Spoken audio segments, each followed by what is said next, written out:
Please আপনি পড়ে যাইয়েন না, আপনি শক্ত হন, আপনি ঘুরে দাঁড়ান। আপনি চলে গেলে পুরো জাতি বিপদে পড়ে যাবে।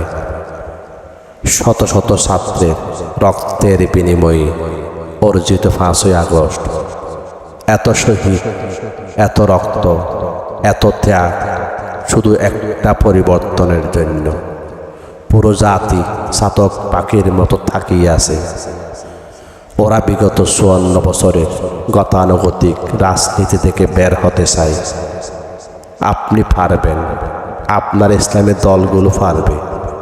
প্লিজ দয়া করে সবাইকে সাথে নিয়ে দেশটা একটু পরিবর্তন করুন। আল্লাহ যত সময় হায়াত দিয়েছেন তত সময় মানুষের জন্য লড়াই করব ইনশাআল্লাহ। বলছিলাম জামাতে ইসলামী যদি আল্লাহর ইচ্ছা এবং জনগণের ভালোবাসায় বাংলাদেশের মানুষের সেবা করার সুযোগ পায়, চাঁদা আমরা নিব না, দুর্নীতি আমরা করব না, চাঁদা আমরা নিতে দেব না, দুর্নীতি আমরা সহ্য করব না। এই বাংলাদেশটাই আমরা দেখতে চাই।